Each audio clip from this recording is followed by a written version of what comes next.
Maintenant de passer aussi en fait un témoignage. Il y a une femme qui est parmi nous qui occupe une fonction à responsabilité dans une entreprise et qui s'occupe de son enfant en situation de handicap.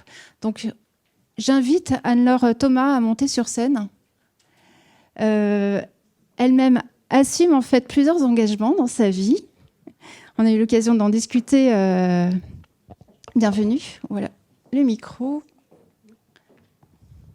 Bonsoir à toutes et à tous. Bonsoir. Bonsoir. Donc vous-même, vous êtes, je vous présente, vous êtes directrice diversité, équité et inclusion chez L'Oréal France, coprésidente de l'Association française des managers des diversités. Je peux vous aider. Et la fondatrice autour des Williams, et aussi vous êtes membre du bureau de l'association Tous en stage. Oui, exactement. Et en fait, vous êtes une femme très impliquée, très engagée.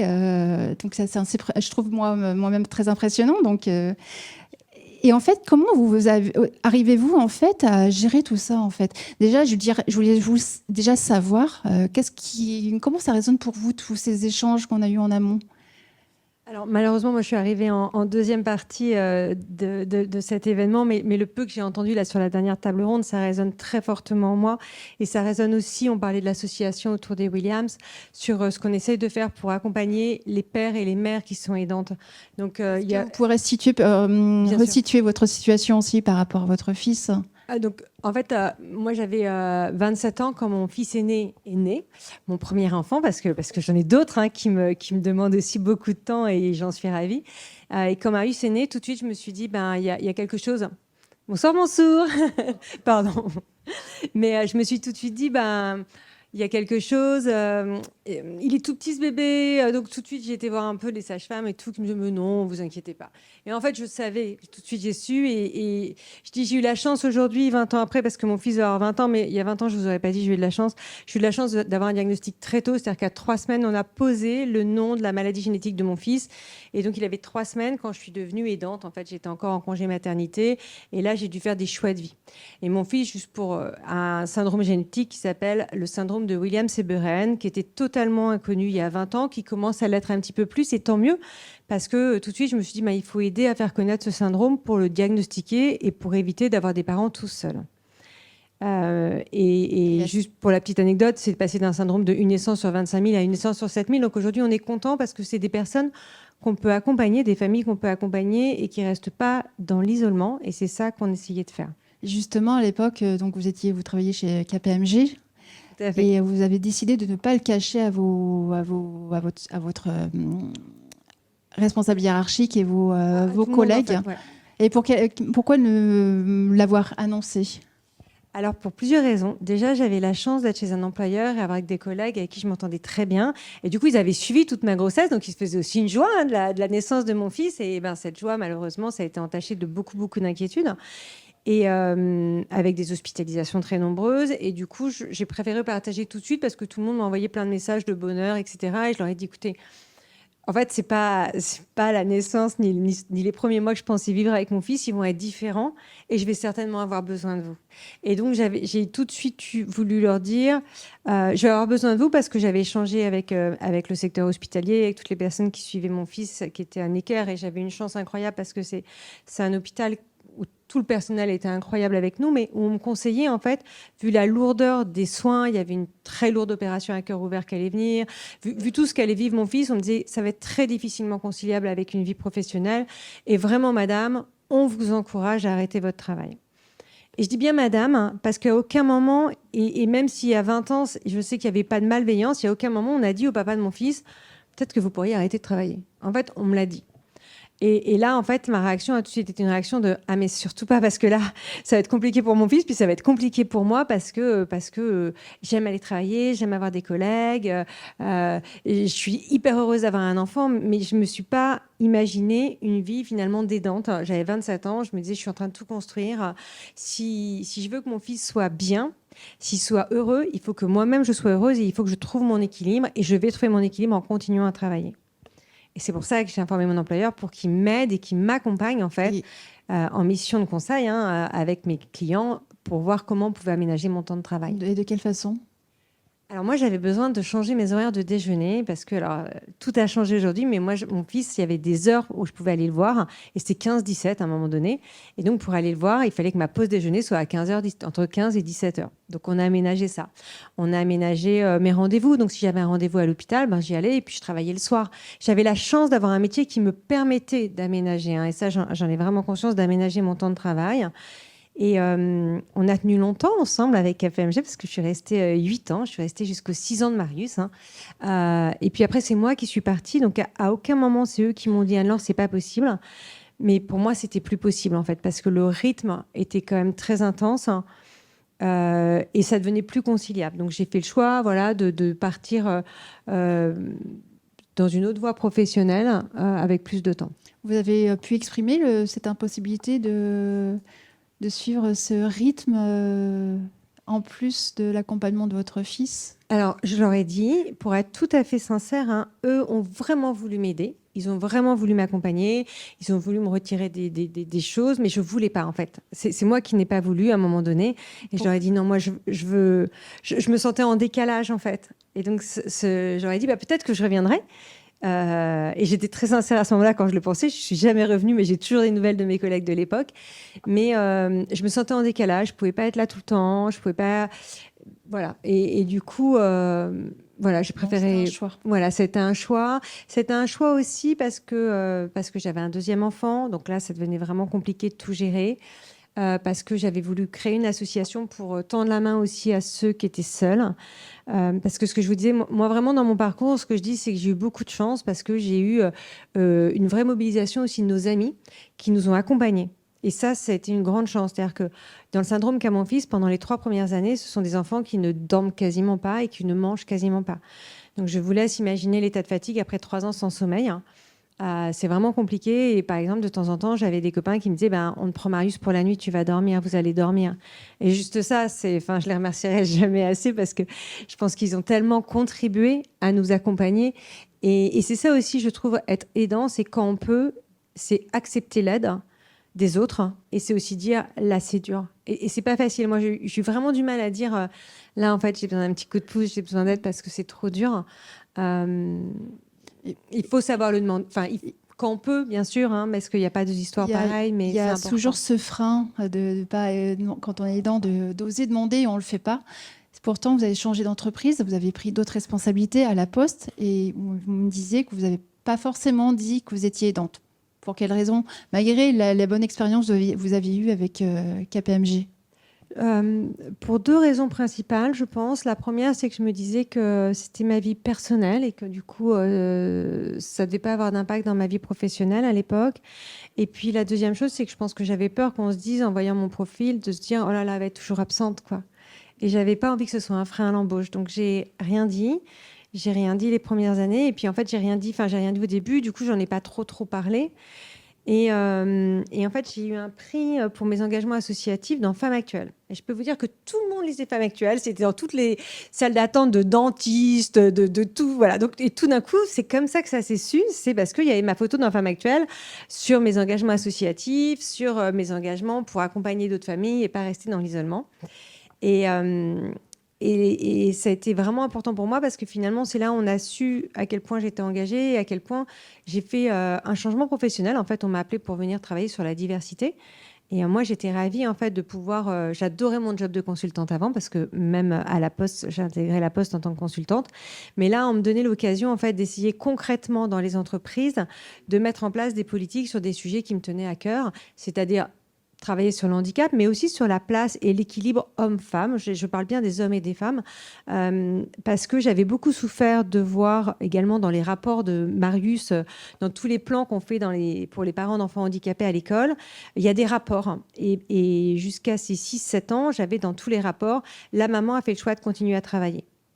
Et pareil, il n'y avait jamais le papa.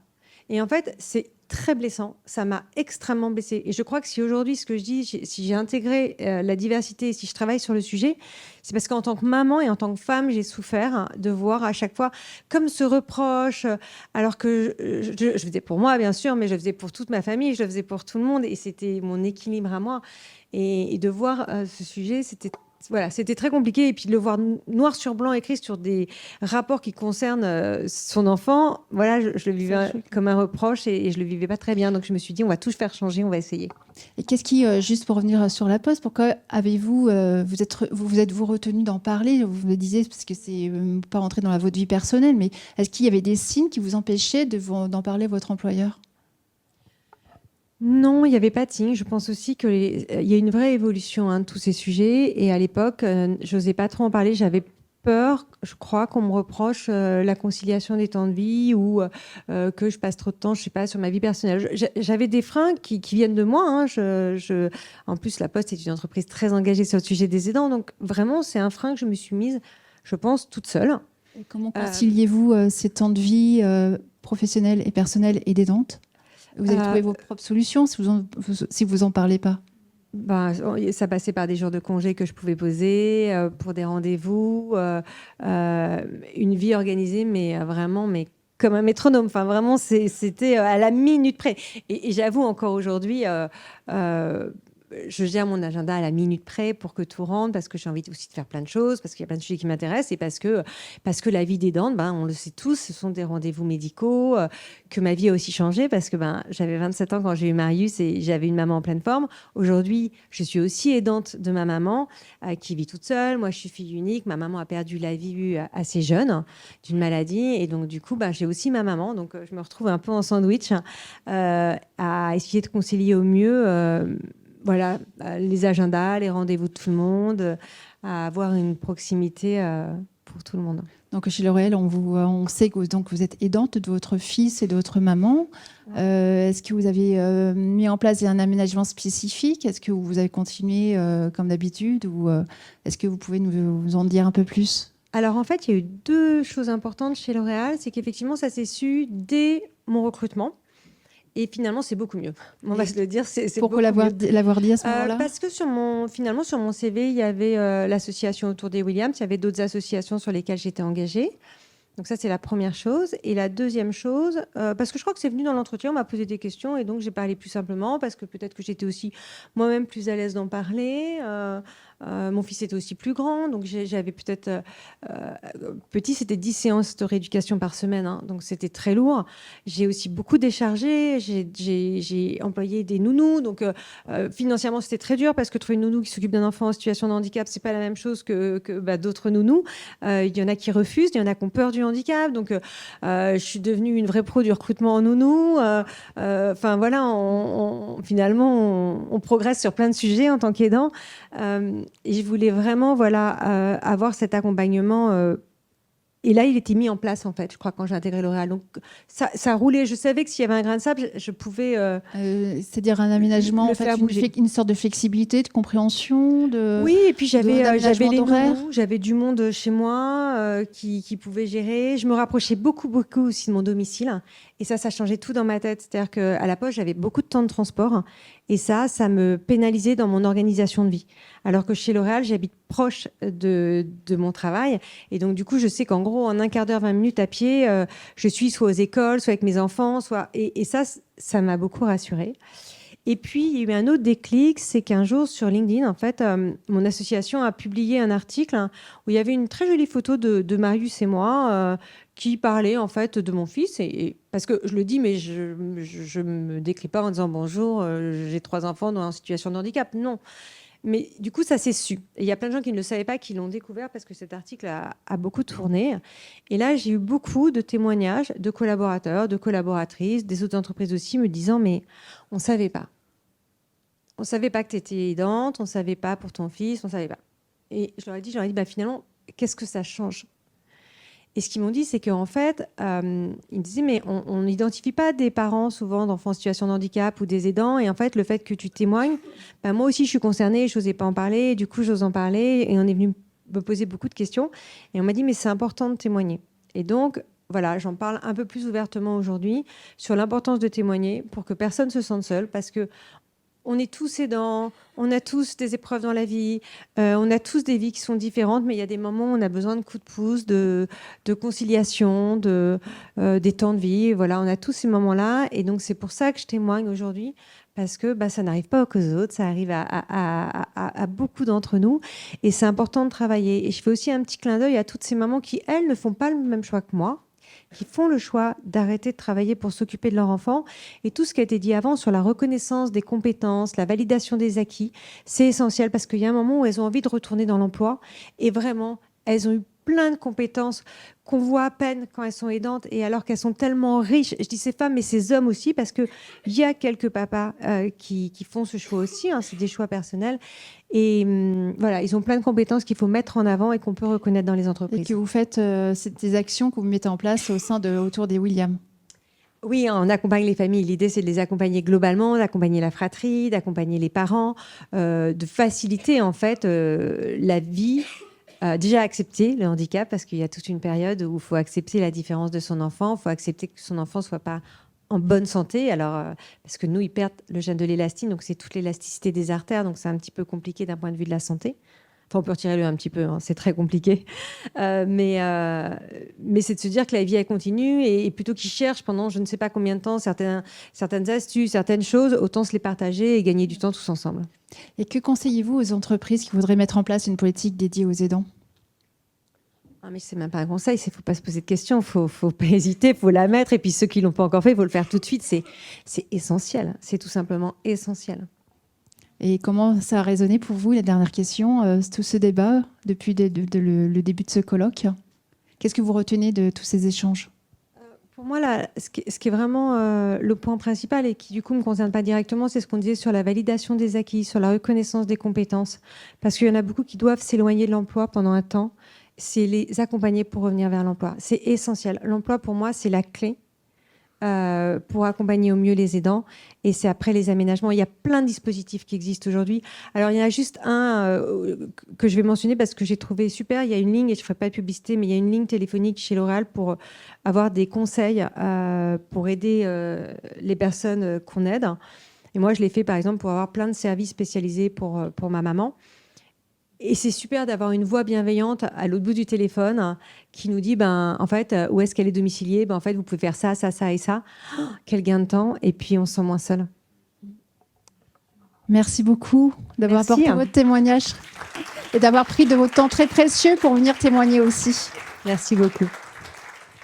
Donc, on va conclure avec son témoignage. Donc, merci d'être venu. Et oui, si vous voulez rajouter autre chose, peut-être. Merci beaucoup. Donc, en fait, on arrive à la fin de ce colloque. Je voulais vraiment vous remercier de votre présence, de votre participation en salle et aussi en ligne à distance. J'espère que vous repartez avec de l'inspiration, des réponses à vos questions, peut-être de nouvelles pistes, peut-être aussi de nouvelles questions encore à poser, qui vont se poser pour les années à venir. Et je voulais vraiment vous remercier tous les sponsors qui ont été aussi, qui ont permis à ce colloque de voir le jour, de s'organiser, en particulier nos partenaires institutionnels comme Essay, Une place pour tous, Sanofi, Bristol Myers Squibb.